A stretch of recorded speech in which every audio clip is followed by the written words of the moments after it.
Boa tarde a todos. Para mim é uma alegria sempre estar aqui com vocês, poder compartilhar desse momento, encontrar alguns amigos já de caminhada de mais de 20 anos aí fazendo ultrassom. E eu gostei muito do convite que o professor Leonardo me fez de falar de uma coisa nova para a gente. E o que eu trouxe para vocês talvez vai ser realmente disruptivo porque a gente entrega no nosso dia a dia na ultrassonografia.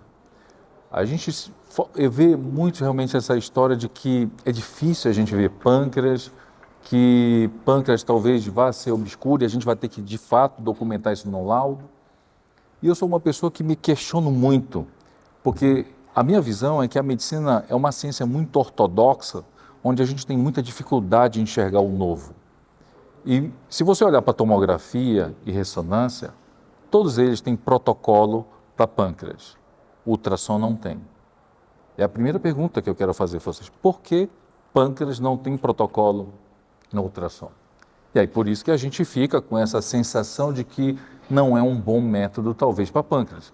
E talvez falte estudos dizer se tem que ser em jejum, tem que ser com, como disse muito bem os professores, com decúbito lateral direito, esquerdo, com o estômago cheio de água.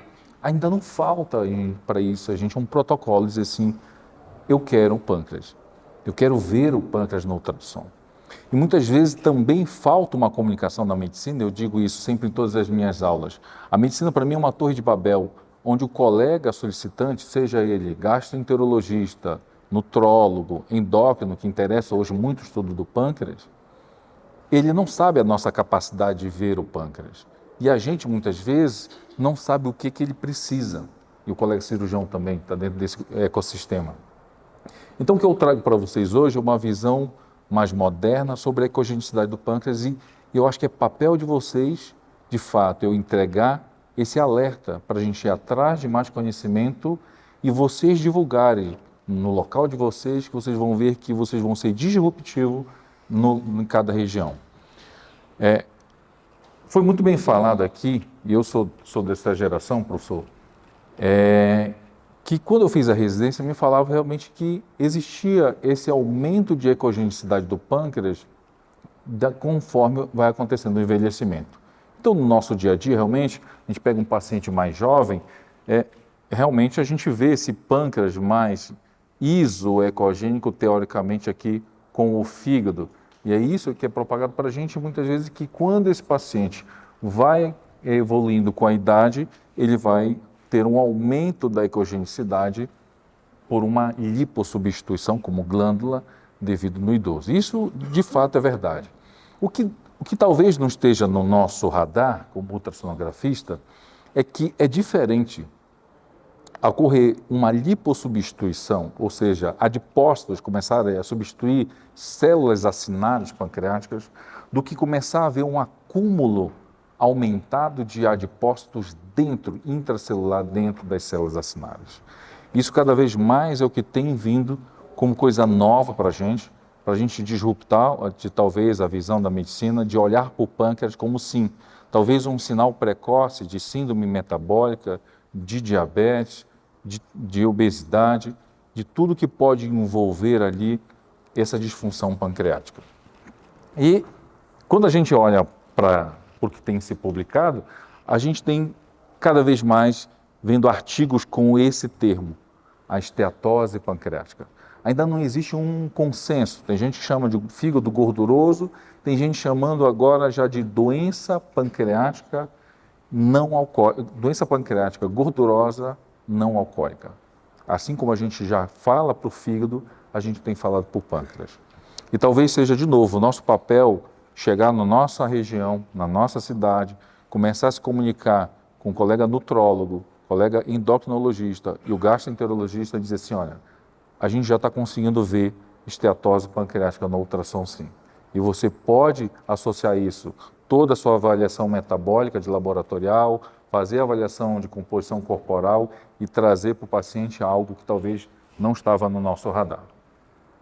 O que a gente tem falado sobre isso é exatamente que a ecogenicidade, quando a gente caracteriza como normal hipoecogênica no pâncreas, seria um pâncreas, aqui a gente vê a avaliação histológica disso, em hematoxilina e eosina, realmente com várias ácidos pancreáticos. Só que quando a gente começa a ter esse efeito de ecogenicidade aumentada, é porque a gente de fato, já está aqui o correspondente, um aumento de adipócitos nesse tecido pancreático. E aí talvez seja a hora de a gente se questionar, será que esse aumento de fato é devido a uma lipossubstituição ou em relação a uma infiltração gordurosa desse pâncreas? O que se tem de consenso em relação à ecogenicidade normal desse pâncreas? E tem tentado se classificar em relação a isso. Porque a gente, na mesma janela de visualização acústica, a gente pode sim enxergar o pâncreas e pode enxergar o fígado. Mas muitas vezes, nesse paciente em sobrepeso ou em obesidade, o fígado pode ter esteatose. Isso, você vai perder o parâmetro de ecogenicidade para comparar com o pâncreas. Então, o que tem se padronizado, de fato, é a ecogenicidade com a região cortical renal.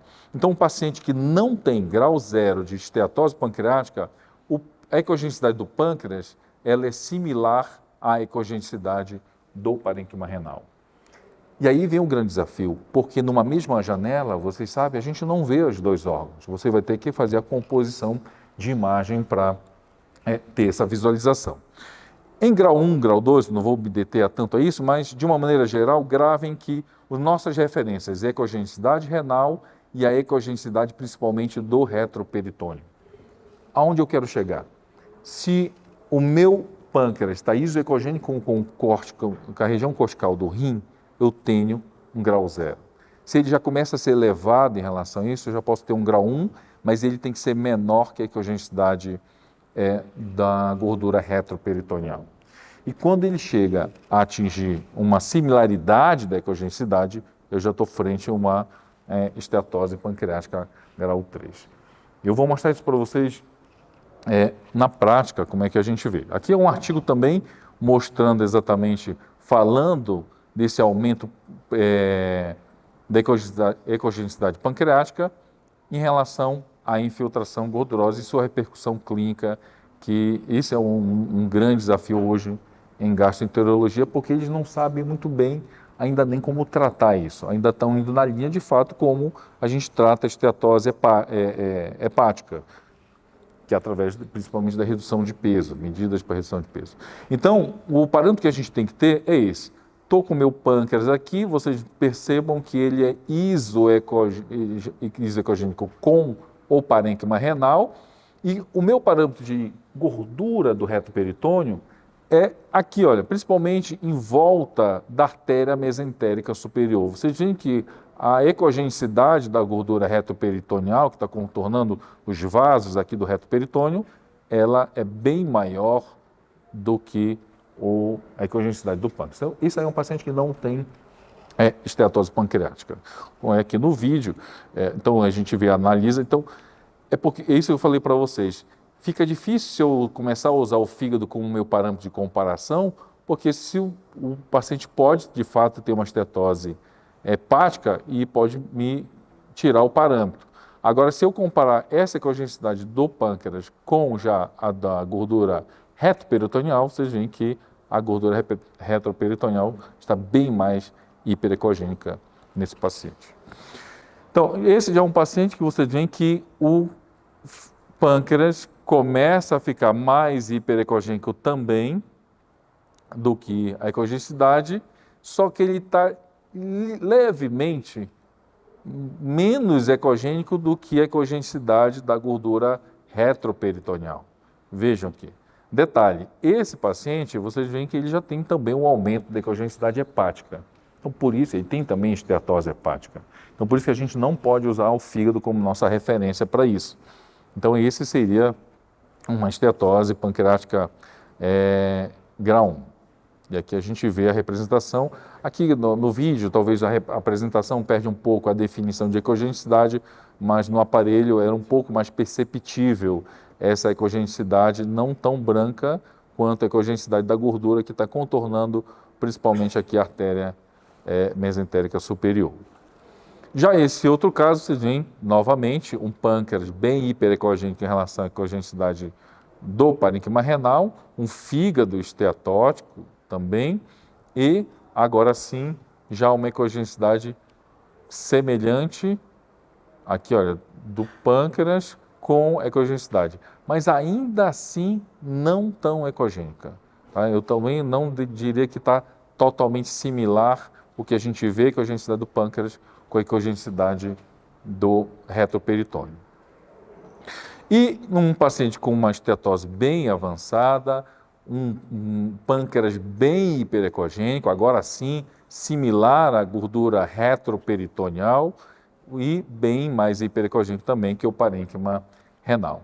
Então aqui a gente vê aquela imagem clássica daquela esteatose já em grau avançado, que faz parte da nossa agenda do dia a dia, o paciente com o estômago cheio, me facilitou, inclusive, um pouco ter a janela, como foi falado, pede para o paciente beber água, a janela, mesmo no paciente muito obeso, a janela acústica para eu enxergar esse pâncreas com aumento da ecogenicidade e com isocogenicidade ali dele com a gordura do reto peritônio. Então aqui é o que a gente já começa a falar para vocês. Comecem a observar que isso é um sinal relacionado a diabetes, a resistência insulínica e a distúrbios metabólicos desse paciente. Eu sei que a gente ainda não pode afirmar isso e os artigos ainda estão trazendo, mas eu acredito muito que a evolução do nosso laudo vai ser essa. Vai ser a gente pelo menos levantar essa bandeira. Em toda aula eu falo, eu não gosto do termo sugestivo, eu sempre uso nas minhas aulas o termo compatível, porque sugestivo vem de suggestion. No dicionário jurídico significa você induzir ao trem a fazer algo que ele não faria sem a sua imperiosa opinião. Então, compatível, eu estou dizendo que aquilo é parecido com, eu não estou afirmando que é. Então, em todo o meu laudo, eu sempre uso esse termo compatível, então estou dizendo que ele é compatível com uma infiltração gordurosa frente a esse aumento da ecogenicidade dos outros achados descritos como normais. Bom, eu quero reforçar o convite que a Roberta fez. A gente tem hoje um canal aberto no YouTube de forma para democratizar cada vez mais o ensino da ultrassonografia no Brasil. Vocês estão convidados a se inscrever, é só colocar o celular aqui no QR Code, se chama Hands-on Ultrassom, e lá a gente compartilha aulas semanalmente das coisas que a gente tem produzido aí no dia a dia. Muito obrigado mais uma vez, muito obrigado, professor Leonardo, pelo convite, sempre muito gentil, e a toda a comissão organizadora do evento.